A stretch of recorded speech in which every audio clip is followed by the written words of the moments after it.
ভাইরা, নওজওয়ানেরা, তরুণেরা, আল্লাহ ছাড়া অন্য কাউকে ভয় করবেন না।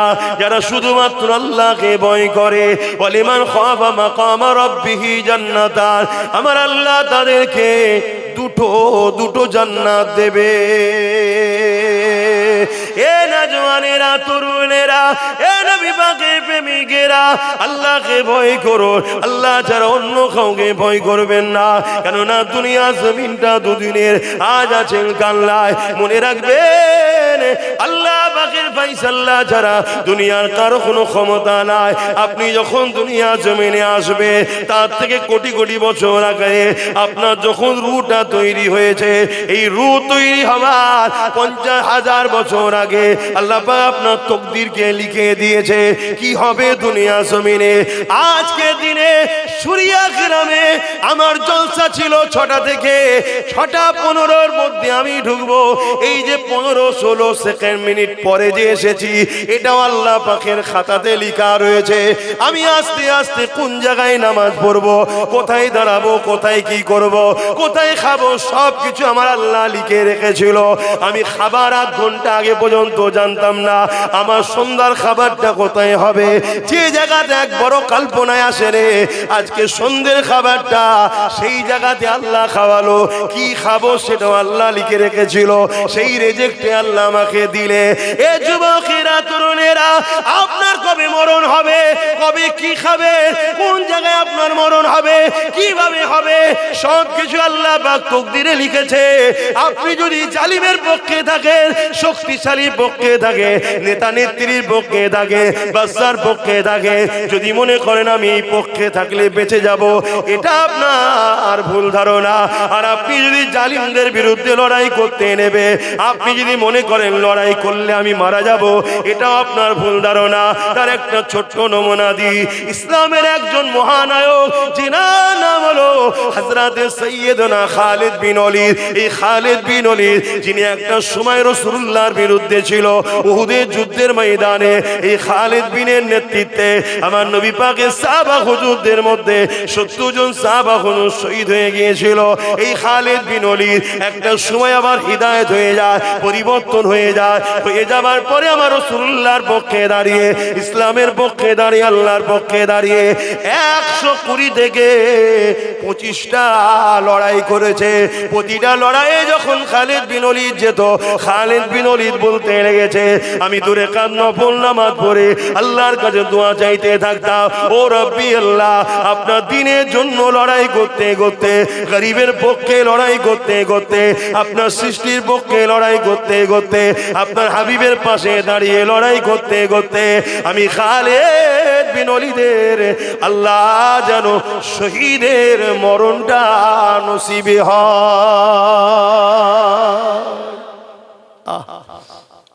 এই যে যতগুলো লোক আছি আমাদের এখানের মধ্যে, কে কে আছে যে কোনোদিন মরবে না? হ্যাঁ, বলবেন তো? একটা লোক নেই এর মধ্যে যে সারা জীবন থাকবে, সবাই মরে যাবে। তাই ও আবার বলছে সে ওলি নেই, কেন ওলি বেঁচ থাকে নাকি? তাহলে মরণ তো সবার হবে নাকি? আস্তে, অত বেশি বকাবার ভালো নয়। সুযোগ দিয়েছি বলে কাঁধে উঠতে যাওনি আবার, শুনছেন তো নাকি? তাহলে মরণ তো সবারই হবে। কিন্তু খালিদ বিন ওলীদ বলছে আমি প্রতিটা যুদ্ধ 120 থেকে 25টা লড়াই করেছি। ও লড়াই তো লড়াই, কেমন লড়াই শুনবেন, একটা লড়াইয়ের কথা বলছি। ওই রোম এম্পায়ারদের সঙ্গে লড়াই হচ্ছে। খালিদ বিন ওলীদের সৈন্য সংখ্যা হচ্ছে, উনি নেতৃত্ব দিচ্ছে 3000, আর রোম এম্পায়ারদের সৈন্য সংখ্যা হচ্ছে 2 লক্ষ। এই লড়াইয়ে তো খালিদ বিন ওলীদের নেতৃত্বে আল্লাহ আমাদের বিজয় দিয়েছে। জোরে বলুন সুবহানাল্লাহ। খালিদ বিন ওলীদ বলছে আমি এত দোয়া চাইছি যে আল্লাহ যদি আমার শহীদ নসিব করে, শহীদ নসিব করে। কেন শহীদের মরণটা হলো সব থেকে উত্তম মরণ, যে মরণ কিয়ামতের দিনে ওই অবস্থায় উঠাবে যে অবস্থায় দুনিয়াতে সে ইন্তেকাল করেছে, ওই অবস্থায় তাকে উঠানো হবে এবং বেহিসাব জান্নাত যাবে। জোরে বলুন সুবহানাল্লাহ। যে কঠিন দিন, মাথার গিলুগুলো গলে গলে নাক দিয়ে পড়বে, শরীর থেকে পাসিনা ঝরতে থাকবে। এই কঠিন দিনে তো যেখানে সবাই নফসি নফসি, আমার কি হবে, আমার কি হবে। এ যুবক, ওই দিনে আল্লাহ রসুলের জন্য যারা কুরবান হয়েছে, আল্লাহ রসুলের জন্য কুরবান মানে এতিমের উপরে জুলুম হয়েছে, তুমি এতিমের পক্ষে দাঁড়িয়েছো। জালিম যদি দেশের প্রধানমন্ত্রী হয় তারও বিরুদ্ধে লড়েছো। যেখানে দেখেছো অসহায়ের উপরে জুলুম হয়েছে, গরিবের হক মারা হচ্ছে, তুমি গরিবের পক্ষে আওয়াজ তুলেছো। আর আওয়াজটা যদি রাজ্যের সিএম এর বিরুদ্ধে হয় যে তুমি ছোট মানুষ, এত বড় নেতা না, আমি ও নেতাকে আমি চিনি না, আমি এতটুকু জানি এর পাশে দাঁড়ালে আল্লাহ খুশি হয়, আল্লাহর খুশির জন্য আমি এর পাশে দাঁড়াবো। এই নিয়তটাই ছিল তোমার বড়। এই কামিয়াবি যদি তুমি করতে পারো, এমনও হতে পারে আল্লাহ তোমায় গাজীও বানাবে। গাজী হলে দুনিয়ায় মালও পাবে, ইজ্জতও পাবে, আবার পরকালে জান্নাতও পাবে। জোরে বলুন সুবহানাল্লাহ। কিন্তু শহীদ এত বড় সম্মান, আল্লাহ রসুল বলছেন পিপিলিকা কামড়ালে যেমন মানুষের কষ্ট বুঝে যায়, ওর থেকেও কম কষ্ট হলো শহীদ যখন হয় ওর জানটা বেরোয়, ওর থেকেও কম কষ্টে জান বেরিয়ে যায়। জোরে বলুন সুবহানাল্লাহ। ভাইরা, নওজওয়ানেরা, তরুণেরা, এ নবী পাকের প্রেমিকেরা, আল্লাহ পাক যেদিন কিয়ামত করে দেবে, ময়দানে মাশর হয়ে যাবে, হিসাব নিকাশটা হয়ে যাবে, জান্নাতীরা জান্নাতে চলে যাবে, জাহান্নামীরা জাহান্নামে চলে যাবে। এই সময় আমার আল্লাহ পাক 70,000 নূরের পর্দাকে সরিয়ে দিয়ে জান্নাতি দিগকে দিদার দেবে। তার আগে মুহূর্তে আল্লাহ জিজ্ঞাসা করবে, হে আমার বান্দা বান্দীরা, দুনিয়া জমিনে তোমরা ছিলে, আমি আল্লাহ আমাকে তোমরা দেখোনি, কিন্তু আমার উপরে তোমরা ঈমান এনেছিলে। আমানতু বিল্লাহি, আমি আল্লাহ আমার উপরে ঈমান এনেছো, আমাকে তোমরা দেখোনি, তারপরও আমাকে খোদা বলে সিজদা করেছো, আমার হুকুম মেনেছো। আমি যে কোনো খেতে নিষেধ করেছি খাওনি, যে কোনো করতে নিষেধ করেছো করোনি, যে কোনো করতে বলেছি করেছো।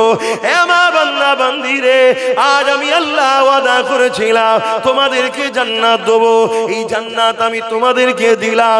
বলো তো দেখি, তোমাদের কাছে দুনিয়াটা বেশি পছন্দ না আমার জান্নাতটা বেশি পছন্দ? জান্নাতীরা সবাই বলে উঠবে, ও রব্বি আল্লাহ, দুনিয়া কোথা আর জান্নাত কোথা? জান্নাতের তো কোনো তুলনা হতে পারে না। আল্লাহ পাক দুনিয়া থেকে লাখো কোটি গুণ বেশি আরো সুন্দর জান্নাত। আল্লাহ পাক ওই সময় বলতে লাগবে, আমার বান্দা বান্দিরে, তাহলে তোমরা কি আমার দুনিয়াতে আর যেতে চাও? সবাই বলবে, না আল্লাহ, ওই দুনিয়াতে আর যেতে চাই না, আমরা আপনার জান্নাতে থাকতে চাই, এই নিয়ামতকে ভোগ করতে চাই, এখানে হাসি খুশিতে থাকতে চাই। কিন্তু তাদের মধ্যে থেকে একদল যুবক দাঁড়িয়ে যাবে, দাঁড়িয়ে গিয়ে বলতে লাগবে, আমার আল্লাহ, আমরা দুনিয়াতে আবার যেতে চাই। শুনছো যুবক, আবার দুনিয়ায় যেতে চাই। আল্লাহ পাক জিজ্ঞাসা করবে, বান্দারে, দুনিয়ায় এমন কি নিয়ামত পেয়েছো যেটা আমার জান্নাতে পাচ্ছ না? দুনিয়া কি জান্নাতে থেকেও ভালো? ওই সময় তারা বলতে লাগবে, না আল্লাহ পাক, দুনিয়া তো অনেক নোংরা জায়গা, দুনিয়া অনেক কষ্ট খারাপ জায়গা, জান্নাত তো অনেক সুন্দর শান্তি জায়গা, জান্নাতের তুলনা দুনিয়ার সঙ্গে হতে পারে না, জান্নাত এত ভালো জায়গা। তবে আল্লাহ পাক, আমি আবার দুনিয়া এই জন্য যেতে যেতে চায়। কেন বান্দা দুনিয়ায় যেতে চাও? যুবক শোনো শোনো শোনো শোনো, ওই সময় তারা বলতে লাগবে, ও রাব্বি আল্লাহ বা দুনিয়া জমিনে আপনার পক্ষে দাঁড়িয়ে আপনাকে খুশি করার জন্য আল্লাহ যে জানটা দিয়েছিলেন, ওই জানটা যখন আপনার পক্ষে দাঁড়িয়েছিল, আপনার পক্ষে থাকার জন্য, আপনার পক্ষে কথা বলার জন্য, আপনার হয়ে কথা বলার জন্য, আপনাকে পিয়ার করার জন্য যে জানটা আপনি দিয়েছিলেন, ওই জানটা যখন জালিমরা কেড়ে নিচ্ছিল, অর্থাৎ জালিমদের আঘাতে ওই শহীদটা যখন হয়ে যাচ্ছিল, জানটা যখন চলে যাচ্ছিল, আমাদের মনের মধ্যে এত খুশি হয়েছিল যে আল্লাহ দিয়া জান আমরা আমার আল্লাহর জন্য দিচ্ছি। এই যে টাইমে মজাটা পেয়েছিলাম, আল্লাহ এই মজা জান্নাতে নাই, জান্নাতে নাই, এই দুনিয়ায় কি আপনার জন্য আবার জীবন দিতে চায়। আরো জোরে বলুন সুবহান, আরো জোরে বলুন সুবহান। যুবক রে, কি নেশায় পড়ে গেলাম আমরা। এ ধোকা, এ ধোকা, এ দুনিয়া ধোকা, এ দুনিয়ার ধোকায় পড়ে গেলাম। মুসলিম ঘরের ছেলে আজকে মসজিদ মাদ্রাসা কবরস্থানের দুশ্মন হয়ে গেলাম। আব্বাস কি অন্যায় করেছে? আব্বাসের খারাপিটা কি? আব্বাস কি ভুল বলেছে? আব্বাস নাইকে নাই বলে, অন্যায়কে অন্যায় বলে, ভালোকে ভালো বলে, চোরকে চোর বলে, অলিকে অলি বলে, ডাকাতকে ডাকাত বলে, খুনিকে খুনি বলে। এটা অন্যায়। কিন্তু আজ আমার কওমের এক শ্রেণী মানুষের কাছে এটাই তো অন্যায় হয়ে করে ফেলেছি আমি, যে আপনি আসবেন, নামাজের কথা বলবেন, রোজার কথা বলবেন, দোয়া করবেন, চলে যাবেন। অত খুলে বলার কি দরকার? আরো তো অনেক লোক আছে ওয়াজ করে, কই কারো বিরোধী তো করি না। কথা শুনছেন তো নাকি? মনে রেখে দিও, আল্লাহ ছাড় ফেরাউনকেও দিয়েছিল, ছেড়ে কিন্তু দেয়নি। ছাড় আল্লাহ নমরুদকেও দিয়েছিল, ছেড়ে দেয় না। আজ আমার ফটোকে এআই করা হচ্ছে, আমার ফটোকে এআই করা হচ্ছে, নোংরা নোংরা ছবি বার করা হচ্ছে, মাথায় টুপি কপালে তিলক লাগিয়ে দেওয়া হচ্ছে। বিজেপির লোকেদের সঙ্গে আমার ফটোকে সেটিং করা হচ্ছে, যাতে করে এ জাতি মনে করে আব্বাস বিজেপির লোক, আব্বাসের কথা শুনবে না। যখনই শুনবে না, আমাদের মতো চোর গুণকে তখন সাপোর্ট করবে জাতি। এই কথা শুনছেন তো? এই পরিকল্পনাও করা হচ্ছে। আমার আজকে কাটিং করা হচ্ছে, আগে পিছুর কথাকে এডিট করে সেটিং করা হচ্ছে। কথা বুঝলেন?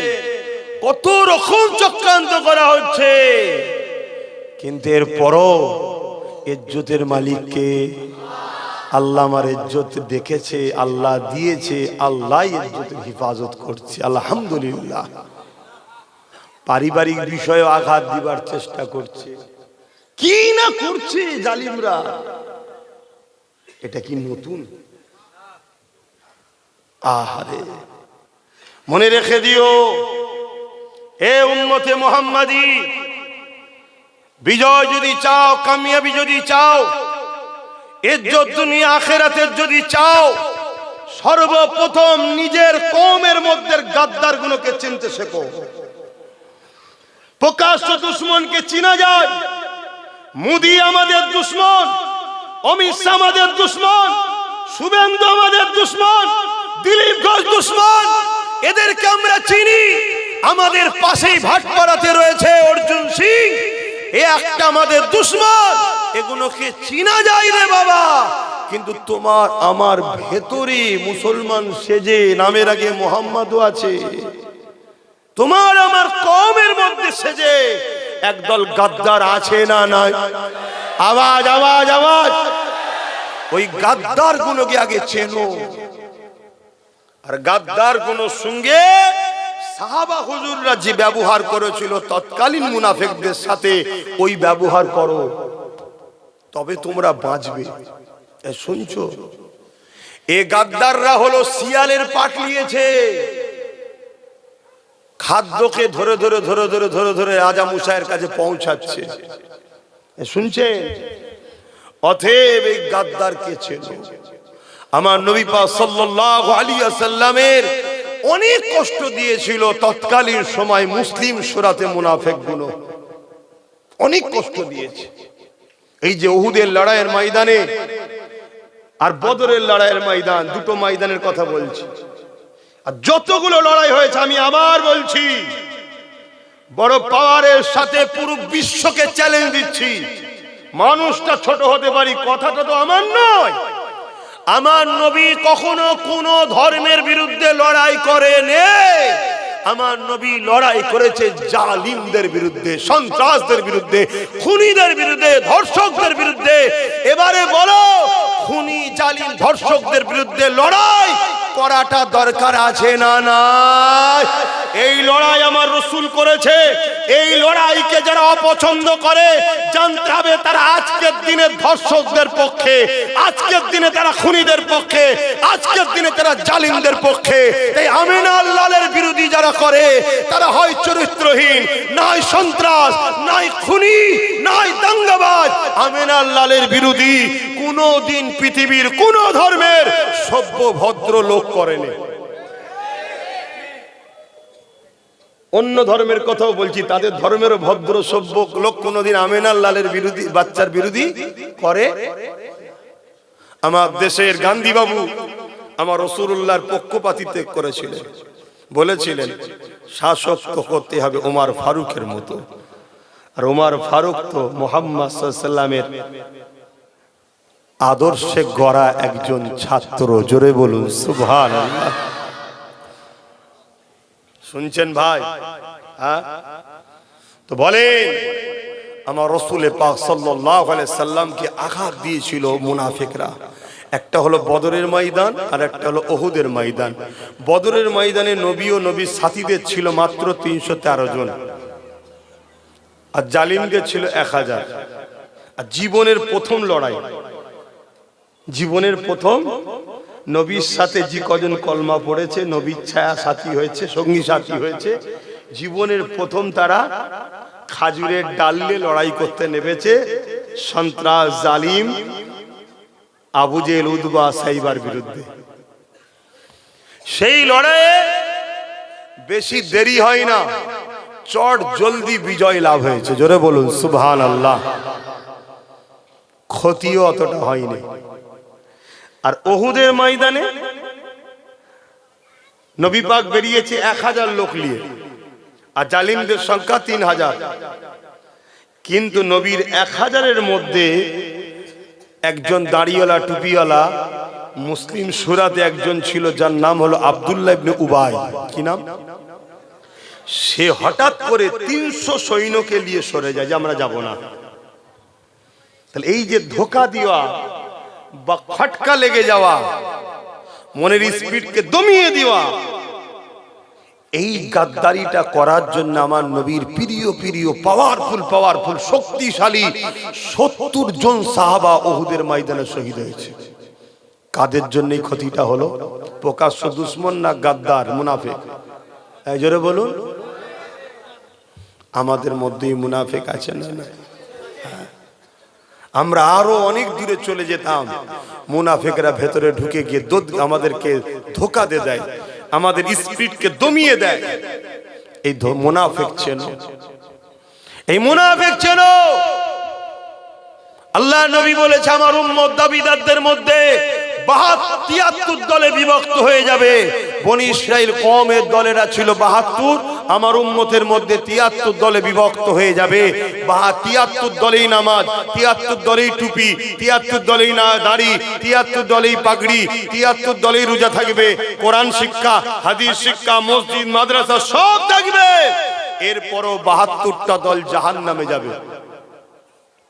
আজ আমাদের সমাজে এমন নামাজি আছে, এমন রোজাদার আছে, এমন মসজিদ বানানেওয়ালা রয়েছে, এমন জলসা করনেওয়ালা রয়েছে, জলসার মাহফিল দেনেওয়ালা রয়েছে, যা সব রয়েছে, অথচ আজকের ইসলামের খুলেআম দুশমন বিজেপি ও টিএমসির সাথে এখনো তারা সাথ দিয়ে চলছে। এরকম মুনাফিক গাদ্দার আছে না নাই? আওয়াজ দিয়ে বলুন আছে না নাই? আমার কথায় আপনাদের অসুবিধা নেই? বিজেপি ইসলামের দুশমন না? দুশমন না? তো ইসলামের যে দুশ্মন হয় সে জালিম নয়? জোরে বলে। মমতা ইসলামের দুশ্মন না দুশ্মন নয়? এ তো বিরাট বড় দুশ্মন, ও তো প্রকাশ্য দুশ্মন, আমরা অনেক দিন ধরে জানি। ও যে প্রকাশ্য দুশ্মন আমরা অনেক দিন ধরে জানি, কিন্তু এ ছিল আমাদের বন্ধু সেজে, আমারই শিল, আমারই নোরা, আমাদেরই ছেলেদের দিয়ে নিজে শক্তিশালী হয়ে আমাদেরই ইসলাম বিরোধী আইনকে সাপোর্ট করলো না করলো না? তাহলে এ দুশ্মন নয়? এ জালিম যে ইসলামের হয় সে দুশ্মন নয়? তাহলে এই ইসলামের দুশ্মনদেরকে যারা সাপোর্ট করে তারা কি মুনাফিক নয়? তারা কি মোমেন মুসলমান ইমানদার থাকতে পারবে? এজন্য আমি বলেছি দিদি মুদিকে যারা ভোট দেবে তারা হলো বেঈমান। কথা কিছু ভুল বলে ফেলিনি তো? কেন আপনারা সব তো অনেক বড় বড় মুফতি মৌলানা, কি এবারে এই কথা যখনই বলবো এই কথা শুনে কোনো অমুসলিমের কষ্ট হচ্ছে না, কষ্ট হচ্ছে দেখুন আমার পাড়া আমার গ্রামে কিছু মুনাফিক মুসলমানদের কষ্ট হচ্ছে না? হয়নি? তারা বলছে মুদির কথা বলে বলুক, দিদির কথা বলবে কেন? আজান হচ্ছে, মাইক বন্ধ আছে, মুদির কথা বলছে বলুক, দিদির কথা বলবে কেন? শুনছেন তো নাকি? আরে ঠিক সময় মাইকটা ওর বন্ধ তো, তখন বলাও যাবে না, একটু পরে বলি। একবার দরুদ শরীফ আল্লাহুম্মা সাল্লি আলা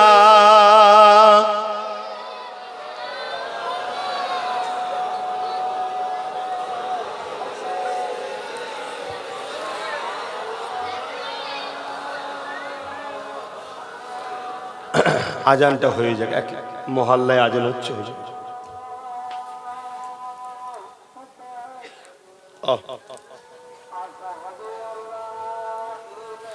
নামাজ কটাই হবে?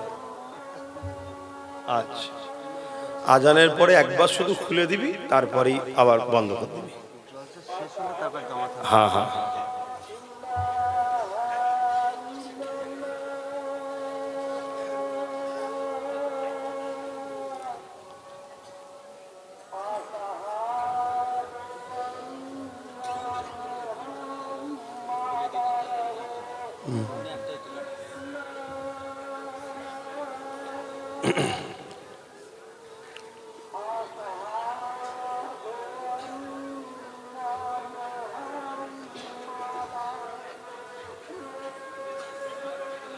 সাল্লাল্লাহু আলাইহি ওয়াসাল্লাম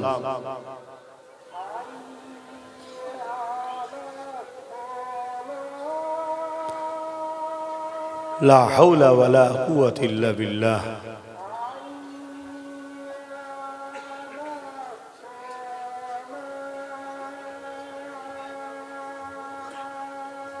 লা হাওলা ওয়ালা কুওয়াতা ইল্লা বিল্লাহ।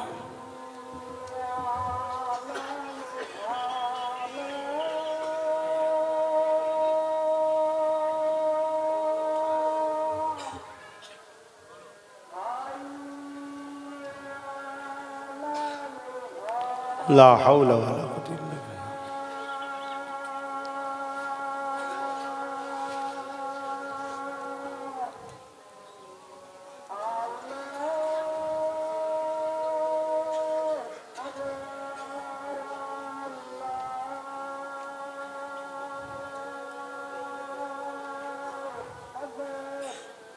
الله أكبر الله أكبر.